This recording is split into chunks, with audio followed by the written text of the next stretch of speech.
Friends, आज हम पढ़ेंगे सेल, कोशिका। देखिए, जो सेल जो नाम है वो अंग्रेजी नाम है। अंग्रेजी में इसको बोलते हैं सेल, लेकिन बायोलॉजी में इसको क्या बोलते हैं? साइटो। बायोलॉजी में इसको बोला जाता है साइटो, और इसको जो अध्ययन होता है, इसकी स्टडी की जाती है, उसको बोला जाता है साइटोलॉजी।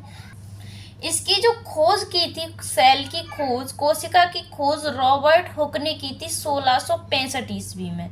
ठीक है, 1665 ईस्वी में रॉबर्ट हुक ने कोशिका की खोज की थी। इन्होंने मृत कोशिका को खोजा था।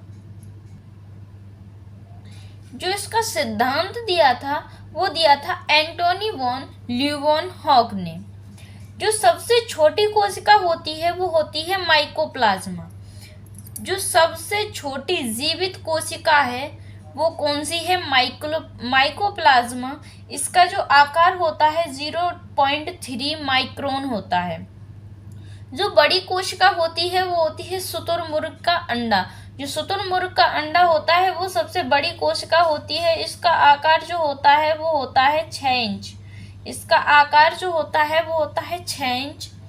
मानव में जो सबसे छोटी कोशिका होती है वो होती है स्पर्म, और मानव में सबसे जो बड़ी कोशिका होती है वो होती है अंडाणु। अंडाणु जो कोशिका है वो फीमेल में पाई जाती है, ये सबसे बड़ी कोशिका है। और जो सबसे छोटी मानव में है वो फीमेल में, जो सबसे छोटी कोशिका मानव में है वो स्पर्म में, मेल में पाई जाती है। जो सबसे लंबी कोशिका है वो है न्यूरॉन। ठीक है, जो सबसे लंबी कोशिका है वो कौन सी है? तो न्यूरॉन है। न्यूरॉन का विभाजन नहीं होता है, विभाजन रहित होती है न्यूरॉन। जो न्यूरॉन है ये विभाजन रहित होती है।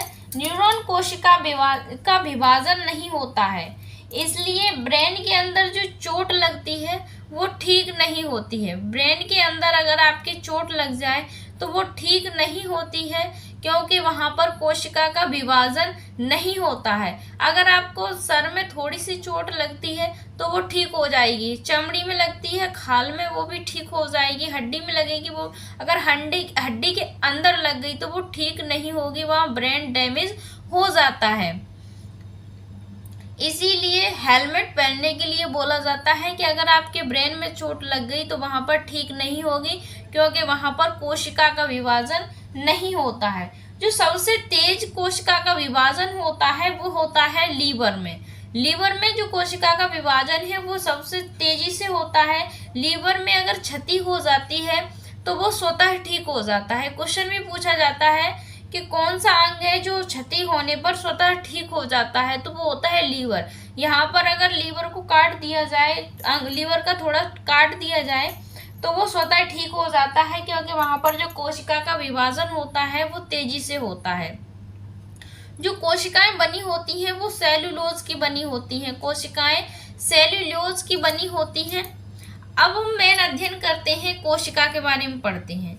जो कोशिका की, देखिए, कोशिका जो है वो एक इकाई है, छोटी इकाई नहीं है। शरीर का सबसे छोटा अंग नहीं है कोशिका। ठीक है, सबसे जो कोशिका है सब शरीर का छोटा अंग नहीं है। कैसे है कोशिका का? कोशिका के बारे में हम पढ़ते हैं तो कोशिका जैसे ईंट से दीवार का निर्माण होता है। कई ईंट मिलकर के किसका निर्माण करती हैं? तो कई ईंटें मिलकर के निर्माण करती हैं दीवार का, और दीवारें मिलकर के निर्माण करती हैं, और दीवारें मिलकर के निर्माण करती हैं कमरे का। ठीक है, कमरा मिलकर के जो निर्माण करता है वो किसका करता है? घर का। वैसे ही हमारे शरीर का भी निर्माण होता है। कोशिकाएं मिलकर के क्या बनाती हैं? ऊतक बनाती हैं। ऊतक मिलकर के हमारे अंग बनाते हैं, और अंग मिलकर के हमारे शरीर का निर्माण करते हैं। तो ऐसे होता है हमारे शरीर का निर्माण। जिस प्रकार से एक घर का निर्माण होता है वैसे ही हमारे शरीर का निर्माण होता है। कई ईंटों से मिलकर दीवार का निर्माण होता है, दीवारों से मिलकर होता है कमरे का निर्माण, और कई कमरे मिलकर के किसका निर्माण करते हैं? तो घर का निर्माण करते हैं।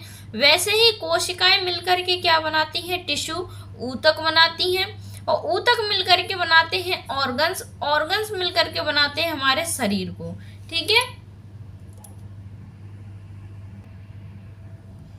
आगे हम पढ़ेंगे फादर ऑफ जूलॉजी, जंतु विज्ञान का जनक किसे कहा जाता है? तो जंतु विज्ञान का जनक किसको कहा जाता है?